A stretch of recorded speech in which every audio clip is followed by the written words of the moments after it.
नमस्कार दोस्तों, मेरा नाम है विशाल। मैं रिसर्च एनालिस्ट हूँ स्टॉक बॉक्स टेक्नोलॉजीज में और आप सबका स्वागत है स्टॉक बॉक्स के बिजनेस स्टैंडर्ड एनालिसिस वीडियो में। इस वीडियो में हम डिस्कस करने वाले हैं बिजनेस न्यूज़पेपर्स के सबसे बढ़िया आर्टिकल्स। रिजल्ट सीजन चल रहा है, रिजल्ट्स को डिस्कस करेंगे, सेक्टर्स को डिस्कस करेंगे, कंपनीज को डिस्कस करेंगे, इकोनॉमिक्स डिस्कस करेंगे यहाँ पे हम लोग। तो जितने भी आर्टिकल्स हैं, अच्छे आर्टिकल्स को पिक करके उनके कॉज और इफेक्ट को हम एनालाइज करने वाले हैं। तो आपको ऐसा कंटेंट पसंद है तो अभी इस चैनल को सब्सक्राइब कर लीजिए।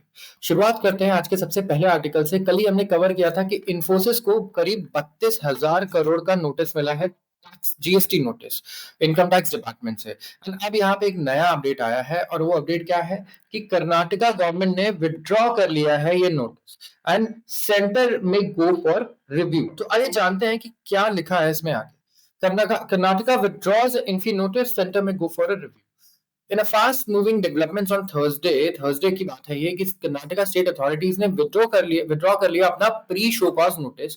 32,403 करोड़ की डिमांड की गई थी इन्फोसिस से इनकम टैक्स द्वारा जीएसटी के लिए। एंड यहाँ पे अगर आप डिस्क्लोजर हम लोग देखें जो स्टॉक एक्सचेंज को दिया गया, उसमें कहा, इन्फोसिस ने कहा कि कर्नाटका अथॉरिटीज ने कम्युनिकेट किया था कंपनी को कि ये विड्रॉ कर रहा है इस शो कॉज नोटिस को, और स्टेट अथॉरिटीज ने भी डायरेक्ट किया है आईटी फर्म को कि वो रिस्पॉन्स सबमिट करे इस मैटर पे सेंट्रल अथॉरिटी को। तो दूसरे significant thing of turn off things हुए जहां पे इंडिकेट किया गया था कि टैक्स अथॉरिटी जो है सेंट्रल गवर्नमेंट में, सेंटर में, वो रिव्यू करेंगे इस जीएसटी नोटिस को। सो यहाँ पे ये शिफ्ट होगा कहां से, आप कह सकते हैं जो लोकल अथॉरिटीज है, स्टेट अथॉरिटीज है, वहां से सेंट्रल अथॉरिटी को। तो fearing a flurry of tax notices, industry association NASSCOM ने स्टेटमेंट में कहा और अर्ज किया अथॉरिटीज को कि वो इन्वेस्टर के कंसर्न पे थोड़ा ध्यान दे और अवॉइडेबल लिटिगेशन और अनसर्टेनिटीज को थोड़ा, आप कह सकते हैं, इग्नोर करने की कोशिश करें, अवॉइड करने की कोशिश करें। तो इस तरीके से काम किया जाए कि बिजनेसेस को नुकसान ना हो जाए। देखिए क्या होता है कि मैं बता दूं, कई सारी कंपनीज हैं जिन्हें आज तक शो कॉज ऐसे नोटिस मिले हैं, टैक्स के नोटिस मिले हैं। अब भले ही नोटिस बिल्कुल इनएक्यूरेट हो, लेकिन उसकी वजह से पहले ही वो कंपनीज की वैल्यू 10% गिर जाती है। सो अगर कोई कंपनी है 1 लाख करोड़ की, 2 लाख करोड़ की, 20,000 करोड़ का नुकसान उसे ऐसे ही हो जाएगा, उसके वैल्यूएशन को, उसके इन्वेस्टर्स को हो जाएगा, which is not a good thing ऐसे न्यूज से। सो यहाँ पे आप देखेंगे तुरंत इसे वापस लिया गया। And let's see, we have to see कि आगे क्या होता है, क्या इसमें सेंट्रल गवर्नमेंट पार्टिसिपेट करती है या कुछ दूसरे स्टेप्स लिए जाते हैं। यहाँ पर आते हैं दूसरे आर्टिकल पे।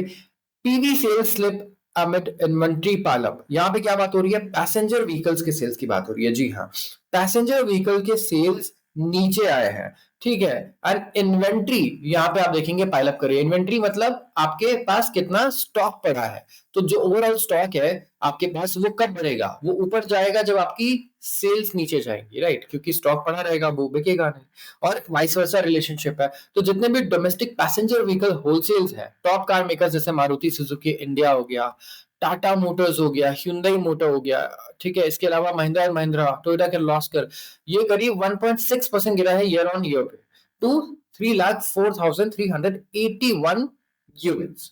एंड यहाँ पे अगर आप देखें, ये जो डिक्रीज है ये इसलिए हुआ है क्योंकि कार मेकर्स को रैशनलाइज करना पड़ा dispatches amid high dealer inventories. Dealer के पास इन्वेंट्रीज इतना ज्यादा थी, कार मेकर्स को फिर इसे रैशनलाइज करना पड़ा कि कहीं बहुत ज्यादा इन्वेंट्री जमा ना हो जाए डीलर्स के पास। तो sales for TKM and MNM, TKM मतलब टोयोटा के लॉस्कर मोटर्स, एंड महिंद्रा, इनकी सेल्स बढ़ी है करीब 42.25% एंड 15% रिस्पेक्टिवली। और एमएसआईएल, टाटा मोटर्स, एचएमआईएल देखेंगे तो यहाँ डिक्लाइन हुई है 9.6%, 6% एंड 3.3% ओवरऑल। तो आइकरा, एक रेटिंग एजेंसी, उन्होंने रिपोर्ट किया कि जो इन्वेंट्री इनके पास स्टॉक पड़ा है पीवी डीलरशिप्स पे, इंक्रीज हो गया टू 60 to 67 डेज, जो एवरेज था 35 डेज। इसका मतलब क्या होता है मैं बता देता हूँ। देखिए, एवरेज इन्वेंट्री टर्नओवर का मतलब ये होता है कि मान लीजिए आपकी कोई शॉप है, ठीक है, आप देखेंगे आप सामान ला रहे हैं, फ्रिज ला रहे हैं जैसे, तो ऑन एन एवरेज 30 दिन में एक फ्रिज बिक जाता है आपका, ठीक है, एवरेज है ये। तो आज आप लेके आए, वो 30 दिन के अंदर बिक जाएगा, 30 दिन में बिक जाएगा। अब 30 दिन बाद लाएंगे, वो भी 30 दिन में बिक जाएगा। तो वैसे ही कार के केस में ऑन एन एवरेज 30 दिन तक की इन्वेंट्री रहती थी, जो अब बढ़ के 62 67 हो गई, डबल हो गई। तो मतलब अब जो टाइम है कार बिकने में, उतने कार्स बिकने में करीब 2 गुना लग रहा है, राइट। तो इसका मतलब ऑफ कोर्स सेल्स कम होती हमें नजर आ रही है। Tata Motors Q1 profit up 74% at 5,566 crore. अब टाटा मोटर्स के Q1 क्वार्टर 1 के प्रॉफिट रिजल्ट्स ना बड़े अच्छे आए हैं, मैं बता दूं। बट यहाँ पे प्रॉब्लम क्या है, देखिए 74% का जंप है प्रॉफिट में, बट स्टिल आज स्टॉक नीचे है। इतने रिजल्ट्स आने के बावजूद स्टॉक नीचे क्यों जा सकता है? तो कुछ फैक्टर्स मुझे आप बताइए कमेंट सेक्शन में, कुछ फैक्टर्स मैं आपको बताऊंगा। Mumbai based automaker Tata Motors, इन्होंने 75% ईयर ऑन ईयर राइज दिखाया है कंसोलिडेटेड प्रॉफिट आफ्टर टैक्स में। टैक्स के बाद जो प्रॉफिट है उसमें फॉर द फर्स्ट क्वार्टर ये आया है 5,566 करोड़, जो पहले 3,200 करोड़ था पिछले साल सेम क्वार्टर की बात कर रहे हैं हम लोग। जो रेवेन्यू है फ्रॉम ऑपरेशंस, ये अगर आप देखेंगे तो अप्रैल से जून क्वार्टर में 5.7% यहाँ पे हमें क्या दिखा है, इंक्रीमेंट मिला है। टाटा मोटर्स ने स्ट्रीट के एस्टिमेट्स को बीट किया। ब्रोकरेज ने एक्सपेक्ट किया था कि 5,100 करोड़ का प्रॉफिट होगा, उससे भी ज्यादा प्रॉफिट आया 10%। शैलेश चंद्र जो मैनेजिंग डायरेक्टर है, उनका ये कहना है कि जो पैसेंजर व्हीकल्स इंडस्ट्री है, उन्होंने बहुत रिटेल रजिस्ट्रेशन यहाँ पे मॉडरेट होते हुए देखा है, जिसकी वजह इलेक्शन की वजह से ऐसा हुआ। हीट वेव्स बहुत ज्यादा थे, तो टाटा मोटर्स की सेल्स जो थी वो 1,38,680 कार्स की हुई। एंड एसयूवीज तो थोड़े लोअर थे पहले से, ठीक है। तो इसके इन्होंने दो रीजंस दिए, एक तो दिया इन्होंने इलेक्शन का एंड दूसरा रीजन दिया हीट वेव का। यहां पे अगर आप देखेंगे फर्म की earnings before interest and tax, मतलब क्या होता है, प्रॉफिट है ना, तो प्रॉफिट आप नेट प्रॉफिट कैसे देखते हैं कि भाई टैक्स देके इंटरेस्ट देके सब कुछ करके कितना प्रॉफिट आया मेरा। लेकिन इसी में अगर आप टैक्स ऐड कर दो, ठीक है, प्लस इंटरेस्ट भी ऐड कर दो, इनकम मानो इसे, तो यहां पे अगर आप देखोगे तो ये ईबीआईटी से बोलते हैं, और ये आया 9,100 करोड़। तो ईबीआईटी मार्जिन है करीब 8.4% का, जो 30 बेसिस पॉइंट ऊपर है। Yes, so which is actually a good figure. तो देखिए फंडामेंटली टाटा मोटर्स के figures are not really bad, yes, but still हमने शार्प डिक्लाइन देखा अभी अगले दिन स्टॉक में। इवन हम देखेंगे मारुति सुजुकी के स्टॉक में, तो क्या हो रहा है इन कंपनीज के साथ ऐसा, मैं बता दूं ये पूरे सेक्टर पे एक्चुअली हमें इम्पैक्ट देखने को मिल रहा है। पूरा सेक्टर नीचे है, क्यों? सिंपल रीजन, क्योंकि जो आउटलुक है ना आगे का, वो कुछ अच्छा नहीं आ रहा, कुछ खास नहीं आ रहा। तो यहाँ पे आउटलुक भी बहुत इंपॉर्टेंट है रिजल्ट्स के साथ। मैं कह रहा हूँ कंपनी ने पिछली बार अच्छा किया, तो अब मैं पूछूंगा अब आगे क्या। तो जब आप मुझे बताओगे आगे कुछ खास नहीं है, तो फिर मैं उस कंपनी में से पैसा निकाल लूंगा, प्रॉफिट बुक कर लूंगा, क्योंकि मैं ये कहूंगा ना कि अब तक आपने अच्छा किया, ठीक है, मैं आपके साथ था। अब आप कह रहे हो कि अब आप शायद आगे अच्छा ना करो 1 साल, तो मैं आपके साथ नहीं रहूंगा, मैं कोई दूसरी कंपनी ढूंढूंगा जो अच्छा करने वाली हो, राइट। सो यही फिलॉसफी रहती है इन्वेस्टर्स की, इसलिए अगर आप देखेंगे तो आउटलुक बड़ा इंपॉर्टेंट रहता है किसी भी सेक्टर के लिए और कंपनीज के लिए भी। अब इनके जागुआर लैंड रोवर को देखेंगे, 5.4% की ग्रोथ यहाँ भी देखने को मिली, ठीक है। एबिट मार्जिन यहाँ पे भी 8.9% रहे हैं। रेवेन्यू कमर्शियल व्हीकल्स के देखिए अलग है, 5.1% का ग्रोथ देखने को मिला 17,800 करोड़ का। यहाँ पे भी ओवरऑल अगर आप देखेंगे तो मार्जिन इंप्रूव हुए हैं इनके। तो कंपनी ने कहा कि जो ग्लोबल डिमांड है, सबसे पहले ओवरऑल सेक्टर की ये म्यूटेड रहने वाली है, कुछ ज्यादा एक्सपेक्ट मत कीजिएगा बहुत ज्यादा ग्रोथ। एंड इसके अलावा आप ये देखिए, इन्होंने ये भी कहा कि जो demand during the domestic demand होगा, जो इंडिया का डिमांड होगा रेस्ट ऑफ द ईयर, ये यहाँ पे due to continued investment in infrastructure, healthy monsoon and festival season, ये बढ़िया इंप्रूवमेंट दिखा सकता है, ठीक है। तो तीन चीजों पे बेट कर रहे हैं ओवरऑल डोमेस्टिक डिमांड के लिए, कि infrastructure growth, healthy monsoon and festival demands. तो इनका ये कहना है कि ओवरऑल ये कॉन्फिडेंट है कि आगे के जो परफॉर्मिंग क्वार्टर्स है वहां पे बेटर कर पाएंगे, अच्छी अपॉर्चुनिटीज आएगी तो उसका वो फायदा जरूर उठा पाएंगे। सन फार्मा की यहां बात करते हैं। सन फार्मा के भी कल रिजल्ट्स थे एंड सन फार्मा का प्रॉफिट जूम हुआ है 40% on robust global specialty sales. लेकिन 40% प्रॉफिट ग्रोथ के बाद भी आप देखेंगे स्टॉक में सिर्फ 1% की मूवमेंट देखी गई थी एंड आई थिंक ये ऑलमोस्ट नेगेटिव ही क्लोज हुआ था। तो क्या रीजन है जानते हैं, और रिजल्ट्स को भी एक बार थोड़ा और मैग्नीफाई करके देखते हैं। यहाँ पे इंडिया का जो लार्जेस्ट डोमेस्टिक ड्रग मेकर है सन फार्मास्यूटिकल इंडस्ट्रीज ने थर्सडे को रिपोर्ट किया 40% year on year rise in net profit, जो नेट प्रॉफिट है इनका। तो करीब करंट फाइनेंशियल ईयर में 2,836 करोड़ रहा है, पिछली बार 2,026 करोड़ था। टोटल रेवेन्यू फ्रॉम ऑपरेशंस कितना है, 12,653 करोड़, ठीक है, जो पहले थे 11,941 करोड़। तो रेवेन्यू भी ऊपर गया इसका, ठीक है, रेवेन्यू भी ग्रोथ देखने को मिली एंड नेट प्रॉफिट भी ऊपर गया है, which is a good signal. और अगर आप देखेंगे जो स्टॉक था ये 0.1% नीचे था ओवरऑल। ब्रोकरेजेस ने एक्सपेक्ट किया था कि रेवेन्यू ग्रो होगा करीब 8% एंड प्रॉफिट ग्रो होगा in the range of 27 to 30%। तो रिजल्ट्स ने थस बीट किया है किसको, एस्टिमेट्स को। यस, एंड सिक्वेंशियल बेसिस पे अगर आप देखें तो कंपनी ने एग्जिबिट किया था 6.8% राइज इन प्रॉफिट, जहां पे रेवेन्यू ग्रोथ 5.5% की हमें देखने को मिली। तो यहाँ पे ओवरऑल बात करते हैं तो कंपनी ने काफी सारे माइलस्टोन सन फार्मा ने क्रॉस किए हैं, ठीक है। जैसे इन्हें कुछ अप्रूवल्स मिले यूएस में, ठीक है। यूरोप की बात करते हैं तो इंटरनेशनल एक्सपेंशन काफी अच्छा रहा है इनका और अच्छा चल भी रहा है। So yes, of course international revenues अच्छे खासे इसके कंट्रीब्यूशन सन फार्मा में रहता है ओवरऑल इंटरनेशनल मार्केट का। एंड इनका जो इंडिया फॉर्मुलेशन सेल्स है ये 16% की ग्रोथ देखने को मिली है टू 4144 करोड़। तो इन्होंने नए प्रोडक्ट्स भी लॉन्च किए, यूएस में भी ग्रो किया, यूरोप में एक्सपेंशन किया, एंड ओवरऑल कंपनी ने काफी अच्छा परफॉर्म किया है। सो कई बार आप देखेंगे रिजल्ट्स अच्छे आने के बाद भी, सब कुछ अच्छा होने के बाद भी, आउटलुक अच्छा होने के बाद भी कंपनीज इतना अच्छा परफॉर्म नहीं करती है रिजल्ट्स पे। एंड उनका बहुत ही प्लेन एंड सिंपल रीजन ये है कि कई चीजें ना पहले से ही फैक्टर इन की गई होती हैं। सन फार्मा का स्टॉक ऑलरेडी लाइफ के हाई पे चल रहा है अपने, ठीक है, ऑलरेडी बहुत अच्छा ग्रोथ दिखा चुका है। तो इसका मतलब कि इन्वेस्टर्स पहले से ही श्योर थे और पहले से ही वो महंगे दाम पे सन फार्मा को बाय कर रहे थे, क्योंकि उन्हें लग रहा था कि वो अच्छा परफॉर्म करने वाला है। तो ये रीजन है। जोमैटो की बात करते हैं। जोमैटो ने बिल्कुल आप कह सकते हैं कि हिला दिया है इस वक्त, ठीक है, मार्केट को। 250 करोड़ का प्रॉफिट इन्होंने डिक्लेयर किया है इस बार, ठीक है, 250 करोड़ का प्रॉफिट। एंड अगर आप कंपेयर करें तो लास्ट टाइम सिर्फ 2 करोड़ का प्रॉफिट इन्होंने डिक्लेयर किया था, उससे जंप लिया है 250 करोड़ का। तो ट्रिमेंडस ग्रोथ है ये, ठीक है, ट्रिमेंडस ग्रोथ यहाँ पे देखने को मिली है। सिक्वेंशियल बेसिस पे प्रॉफिट बढ़ा है 44.5% फ्रॉम 175 टू 253 करोड़। एंड अगर रेवेन्यू की बात करें ओवरऑल तो 74% का ग्रोथ है रेवेन्यू का। यस, 4206 करोड़ की रेवेन्यू ग्रोथ हुई है का रेवेन्यू है इस वक्त, जो पहले 3562 करोड़ का था। टोटल एक्सपेंसेस भी अगर आप देखेंगे तो वो इंक्रीज हुए हैं टू 4200 करोड़, ठीक है। ये पहले 3636 करोड़ से क्वार्टर अगो एंड 2600 करोड़ थे अ ईयर अगो। एंड यहाँ पे हमें देखने को मिला कि बहुत ही बढ़िया ग्रोथ दिखाया है इन्होंने। तो जो क्विक ई कॉमर्स बिजनेस है इनका ब्लिंकिट बहुत ही बढ़िया परफॉर्म कर रहा है, मैं बता दूं। काफी अच्छा, देखिए 22% का रेवेन्यू ग्रोथ दिखा रहा है यहाँ पे, एज कम्पेयर टू जोमैटो का जो फूड डिलीवरी बिजनेस है जहां 10% की ग्रोथ है। सो यहाँ पे बहुत ही बढ़िया ग्रोथ ब्लिंकिट में देखने को मिल रही है। लोगों का ये कहना है कि जोमैटो से बड़ा एक्चुअली हो सकता है Blinkit. Yes, we can expect कि ब्लिंकिट हो सकता है परफॉर्मेंस के मामले में जोमैटो को भी सरपास कर दे। It can be a reality. And तब आप देख सकते हैं कि इन्वेस्टर्स ये सोच रहे हैं कि जोमैटो का वैल्यूएशन को वो कहां तक लेके जा सकता है। तो इसीलिए काफी पॉजिटिविटी है जोमैटो को लेके अगर आप देखें और इसके शेयर को लेके मार्केट में। एक टाइम पे अगर आप देखें जोमैटो का शेयर 50 रुपए में मिल रहा था, सिर्फ 1-2 साल पहले, 1-1.5 साल पहले की बात है, सिर्फ 50 रुपए का था ये। एंड काफी टाइम तक यहाँ पे चल भी रहा था। एंड स्टॉक बॉक्स ने भी रिकमेंड किया था अपने क्लाइंट्स को 50 रुपए के लिए। एंड हमारे टारगेट्स भी 100-200 के थे, बिकॉज एवरीबडी नो कि ठीक है इस प्राइस पे this company is a steel. And यहाँ पे यही देखने को मिला हमें आगे भी।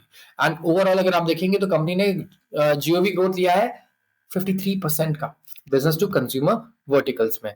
तो काफी अच्छा एक्सपेंशन चल रहा है, काफी अच्छा फ्यूचर और आउटलुक है। और शेयर इस टाइम पे 10 से 12% ऊपर जब मैं वीडियो बना रहा हूँ, ठीक है, आज रिजल्ट्स के बाद। सो बहुत ही बढ़िया परफॉर्मेंस देखने को मिली और साथ में दमदार स्टॉक मार्केट में भी performance. India to take 75 years to reach quarter of US GDP. World bank ने एक स्टेटमेंट दिया है, उन्होंने कहा कि इंडिया को 75 साल लगेंगे 25% अचीव करने में यूएस के जीडीपी का, ठीक है। आइए देखते हैं कि इनका क्या रीजन है कि ऐसे स्टेटमेंट्स दे रहे हैं, एंड क्या हम कर सकते हैं कि हम इसको थोड़ा फास्ट ट्रैक कर पाए और हम लोग इस ग्रोथ को और शायद थोड़ा जल्दी अचीव कर पाए। So let's see. India will take around 75 years to reach a quarter of United States GDP at the current rate। ये कहना है वर्ल्ड बैंक का। इन्होंने कहा एक कॉम्प्रिहेंसिव रोड मैप बनाया है डेवलपिंग कंट्रीज को मिडिल इनकम ट्रैप से एस्केप करने के लिए। अब देखिए मिडिल इनकम ट्रैप ना बड़ी बेकार चीज है। क्यों? क्योंकि इसमें कंट्रीज भी फंस जाती हैं और लोग भी फंस जाते हैं। जी हाँ, अब देखेंगे लोग भी मिडिल इनकम ट्रैप से ना निकलना सबसे मुश्किल है। अगर आप देखें लोअर क्लास से मिडिल क्लास में आना is not very difficult, but middle class से अगर आप ऊपर जंप लेना चाहते हैं, मिडिल इनकम ट्रैप अगर आप एस्केप करना चाहते हैं, it's very difficult. And countries के लिए भी it's very difficult. Even India के लिए ये चीज बहुत चैलेंजिंग रहने वाला है। तो एक रिपोर्ट आई, वर्ल्ड डेवलपमेंट रिपोर्ट 2024, जिन्होंने हाईलाइट किया कि क्या क्या चैलेंज है प्राइम मिनिस्टर नरेंद्र मोदी को के एस्पिरेशन को कि कंट्री को एक डेवलप्ड इकोनॉमी बनाया जाए 2047 तक। इन्होंने ये भी कहा है कि 100 countries including India, China, Brazil, south Africa, इनको सिग्निफिकेंट चैलेंजेस फेस करने पड़ेंगे हाई इनकम स्टेटस में जाने के लिए। तो एक अप्रोच पेपर समराइज किया गया विजन फॉर विकसित भारत। नीति आयोग ने लास्ट वीक कहा कि इंडिया को 7 से 10% की ग्रोथ करनी पड़ेगी, ठीक है, 20 से 30 साल तक मिडिल इनकम ट्रैप को एस्केप करने के लिए और डेवलप्ड नेशन बनने के लिए, जहां पे हमारा पर कैपिटा इनकम करीब करीब कितना होगा, $18,000 होगा। तो साइज है $30 ट्रिलियन इकोनॉमी की, तभी हम अचीव कर पाएंगे 2047 तक। यस, ये हमारा टारगेट है हमारे इकोनॉमी का कि हमें किसी तरीके से भी 30 ट्रिलियन इकोनॉमी बनना है। तो यहाँ पे कुछ इंपॉर्टेंट चीजें हैं। देखिए, जीडीपी को करीब 9 गुना होना पड़ेगा, अभी $3.36 ट्रिलियन की हमारी जीडीपी है। पर कैपिटा इनकम को बढ़ना पड़ेगा 8 गुना, अभी ये $2,400 पर annum के करीब है इंडिया का पर कैपिटा इनकम, ठीक है। एंड वर्ल्ड बैंक के हिसाब से जो इकोनॉमिक ग्रोथ है मिडिल इनकम कंट्रीज में इंक्लूडिंग इंडिया, ये एक्सेलरेट नहीं हो रही है। यस, हमारी इकोनॉमिक ग्रोथ बढ़ नहीं रही है ओवरऑल, ठीक है। हम इस रेंज को नहीं अब सरपास कर पा रहे जिस रेंज में हम फंसे हुए हैं कई दिनों से।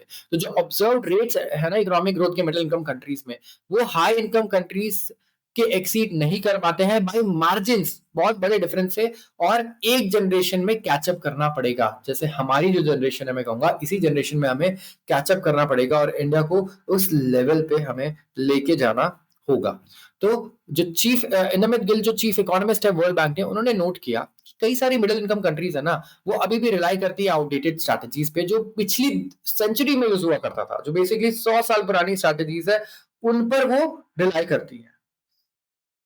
एंड यहाँ पे अगर आप देखेंगे तो जो रिपोर्ट है उसमें यूज किया गया estimates from world bank's long term growth model to suggest कि कोई की ड्राइवर्स है इकोनॉमिक ग्रोथ के, जैसे कि investments in human capital, total factor productivity, labour force participation and allocation of economic output to public and private investments. So यहाँ पे further flat and state dynamic भी रिवील किया उन्होंने फर्म्स का इंडिया में, मेक्सिको में, पेरू में, जहां पे जो कंपनी अगर ऑपरेट करती है 40 साल तो वो डबल होती है साइज में 40 साल में। इन कॉन्ट्रास्ट अगर यूएस में कोई कंपनी 40 साल सर्वाइव कर जाए ना, वो 7 गुना हो जाती है। सो विच इज एक कॉन्ट्रास्ट अगर आप देखें तो शॉकिंग नंबर, राइट। एडिशनली अगर आप देखें तो जो डायनेमिक फर्म्स हैं इंडिया में, मेक्सिको में, पेरू में, ये माइक्रो एंटरप्राइजेस रहती है, nearly 9/10 have fewer than 5 employees, ठीक है। एंड जबकि इंडिया में ओनली स्मॉल फ्रैक्शन एम्प्लॉय 10 और मोर। तो ओवरऑल यहाँ पे कंपैरिजन हो रही है बिजनेसेस की, छोटे बिजनेसेस की भी एंड बड़े बिजनेसेस की भी, and there are lot of things that we have to do here. तो रिपोर्ट इंट्रोड्यूस करता है 3 I स्ट्रैटेजी, जहां पे कहता है कि हाई इनकम स्टेटस अचीव करने के लिए आपको it's there is a need कि आप 2 डिस्टिंक्ट ट्रांजिशन करें during middle income phase. Middle income में आने के बाद 2 ट्रांजिशन चाहिए, ठीक है। तो सबसे पहले 1 I स्ट्रैटेजी होना चाहिए जहां पे इन्वेस्टमेंट को बढ़ाना है, बस इन्वेस्टमेंट पे फोकस करो। 2 I स्ट्रैटेजी क्या होगा, जहां पे इन्वेस्टमेंट को इन्फ्यूज करना है हमें, ठीक है, और टेक्नोलॉजी को बाहर से लाके अपने देश में फैलाना है। एंड 3 I क्या होगा, जहां पे हम इनोवेशन को लेकर आएंगे, इनोवेशन की बात करेंगे, और innovation is very expensive. Yes, innovation के लिए सबसे पहले आपको ह्यूमन रिसोर्स पे खर्च करना पड़ेगा। जितने हमारे इंडियन सिटीजंस हैं उनके ऊपर भी आपको काफी पैसा खर्च करना पड़ेगा ओवरऑल, क्योंकि उनके एजुकेशन पे खर्चा करना, रिसर्च पे खर्चा करना, तभी आप आगे जाके इसके फ्रूट्स को ले पाएंगे। Why market said मैं in the past rate cuts? यहाँ पे बात हो रही है इस आर्टिकल में रेट कट्स के बारे में। देखिए, पूरी दुनिया वेट कर रही है एक चीज का, वो है rate cuts. Yes, US, India, ये सारी कंट्रीज जब रेट कट करना शुरू करेंगी ना, तो लोग एक्सपेक्ट कर रहे हैं कि स्टॉक मार्केट में तब देखने को मिलेगा हमें एक बहुत ही बढ़िया आउटकम, ठीक है। क्योंकि क्या होगा, इंटरेस्ट रेट बेसिकली जब नीचे आने शुरू होंगे तो कंपनियों के खर्चे काफी कम हो जाएंगे पहले से, आप भी मानते हैं। आप भी अगर इंटरेस्ट रेट अगर आज आधा हो जाए, लेट्स से, या 5% कम हो जाए, 3% कम हो जाए, 2% कम हो जाए, तो वो चीजें आप ईएमआई पे लेना चाहेंगे जो आप पहले नहीं ले रहे थे। So this is one reason कि यस, कंजम्पशन इंक्रीज होगा, कंपनीज की ग्रोथ भी एक्सपैंड होगी। तो यहाँ पे लेकिन कुछ इन्होंने पास की बात की, हिस्टोरिकल डेटा की, क्या ऐसा सच में है कि मार्केट्स बहुत अच्छा रिएक्ट करेंगी? तो आइए जानते हैं।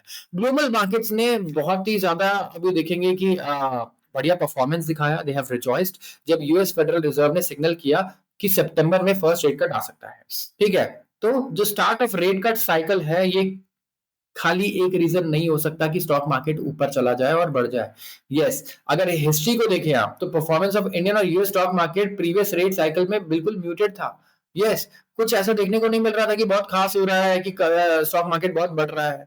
जो रैली यूजुअली हमें लगता है इस बार भी है वो पहले ही पूरी आ चुकी है, पहले ही मार्केट बहुत ऊपर जा चुका है। बेंचमार्क देखिए, निफ्टी तो गेन कर चुका है 4.5% and 1.1% in 3 months and 1 year. Overall US में भी देखिए तो यूएस अभी 1% ऊपर है 3 महीने में और 8% ऊपर है 1 साल में पिछले।